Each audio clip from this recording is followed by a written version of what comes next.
Today we're gonna be watching Scary What song is this? TikToks. There's probably one it's Rogers and he's looking for it right now. Hold up.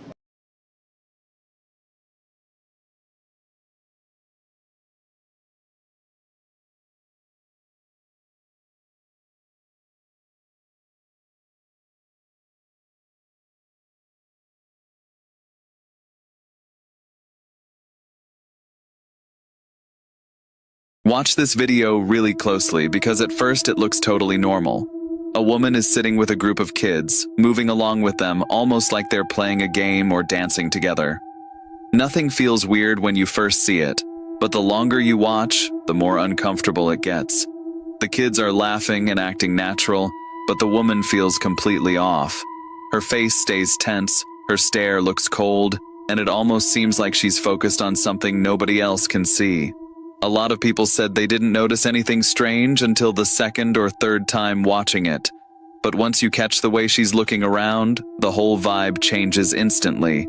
People online started saying she could be some kind of skinwalker, an entity from old legends that can blend in with humans without being noticed. Nobody can prove if this video shows something supernatural or if it's just a creepy coincidence, but one thing is clear.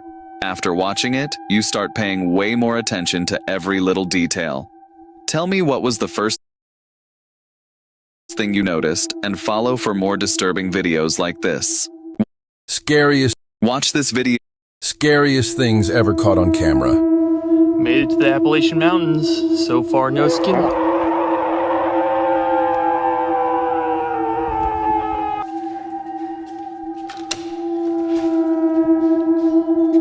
Hello.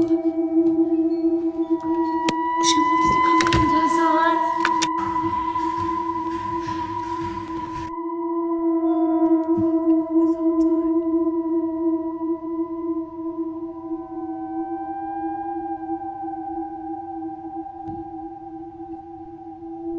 What the fuck?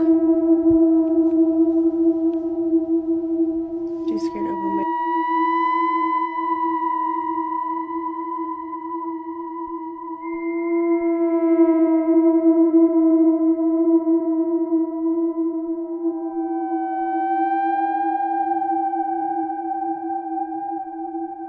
Scariest things ever caught on camera. This happened to me almost 3 years ago. Scariest things ever caught on camera.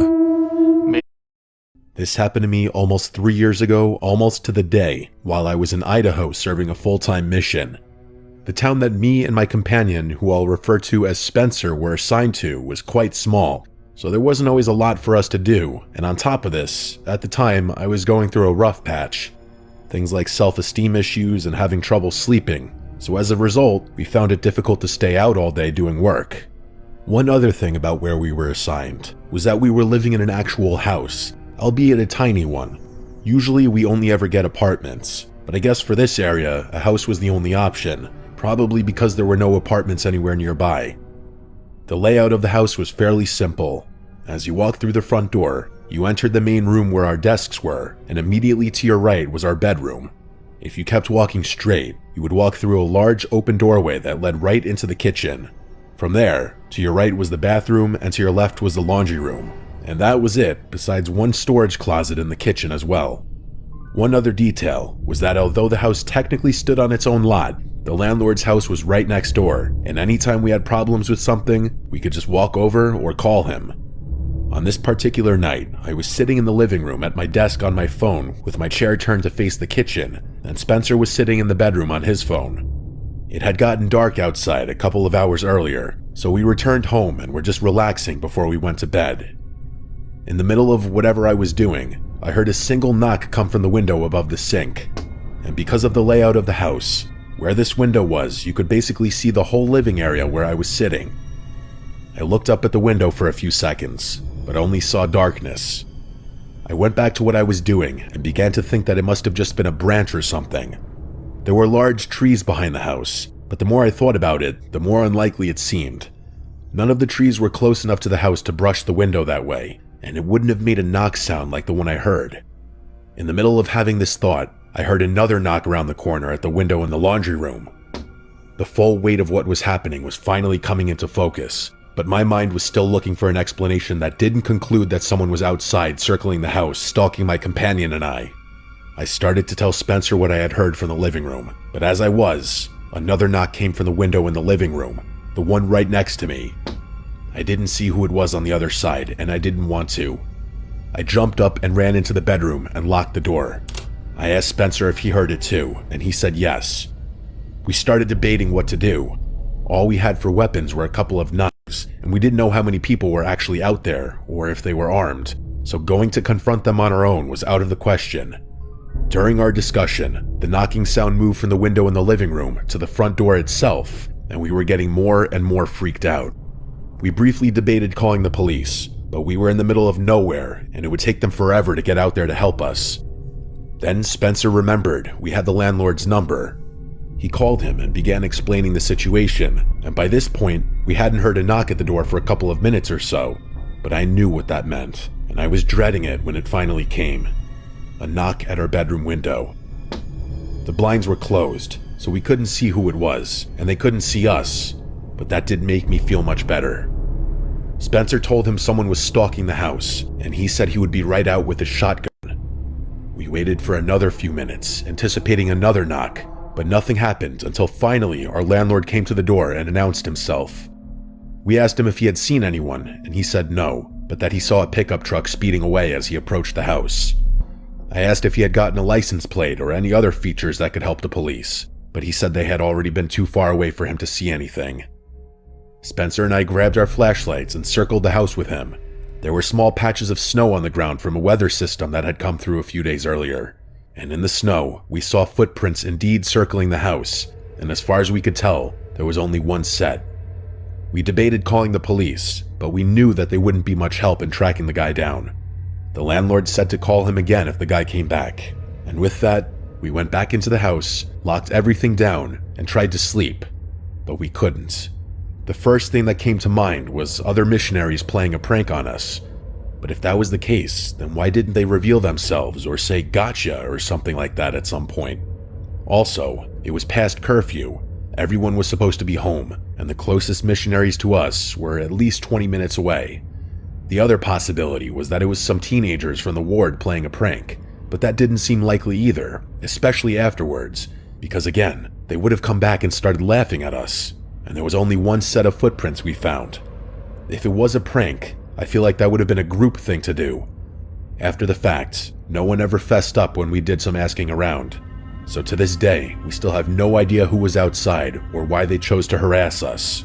But the scariest thing to me wasn't the knocking or how the only thing separating us from him was a thin layer of glass, but the fact that I likely looked right at this guy when he first knocked on the window in the kitchen and didn't even know it. From that day forward, my sleep only got worse, nothing worked, and my own personal issues did not improve either. I'm not sure I'll ever go back to that house.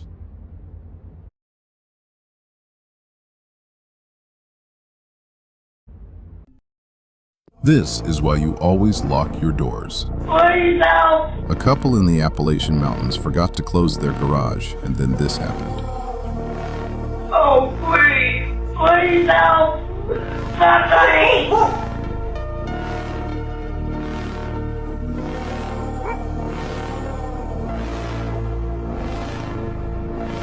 I would like a bone.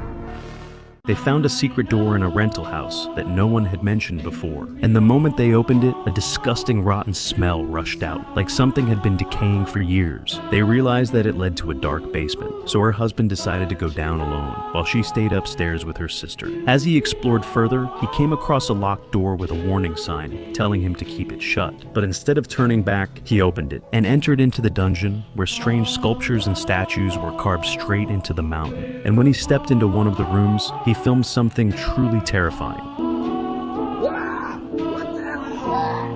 This is why you always... Mason? No, that's not Mason, man. This video has been terrifying TikTok for weeks. It shows a group of friends exploring an abandoned drainage tunnel in Seattle, Washington, a city known for having entire underground sections people barely talk about. They were just recording with their phones, laughing, messing around until someone suddenly noticed that Mason was missing. The tunnel went silent. Then a faint echo came from somewhere deep inside, like someone trying to speak. But too far away, they followed the sound, the camera shaking harder with every step. And then the beam of the phone light landed on him. Mason was sitting in the corner, curled up completely still. But when the camera got close, he slowly lifted his head, and his eyes were glowing red, staring at the group at a broken, impossible angle. Not human, not alive, just wrong. How long have you been here? Oh shit, dude. Mason. We've been looking for you, bro. Dog. Mason? You good, bro? No, that's not Mason, man. Mason? You good, bro? No, that's not Mason, man. This video has been terrifying TikTok for weeks. It shows a group of friends exploring an abandoned drainage tunnel in Seattle, Washington, a city known for having entire underground sections people barely talk about. They were just recording with their phones, laughing, messing around until someone suddenly noticed that Mason was missing. The tunnel went silent. Then a faint echo came from somewhere deep inside, like someone trying to speak. But too far away, they followed the sound, the camera shaking harder with every step. And then the beam of the phone light landed on him. Mason was sitting in the corner, curled up completely still. But when the camera got close, he slowly lifted his head, and his eyes were glowing red, staring at the group at a broken, impossible angle. Not human, not alive, just wrong. How long have you been here? Oh shit, dude. Mason. We've been looking for you, bro. Dog. Mason? You good, bro? No, that's not Mason, man. Scary things hidden in photos. Just a normal photo. Who's that? Just a normal photo. Who's that? Just a normal photo.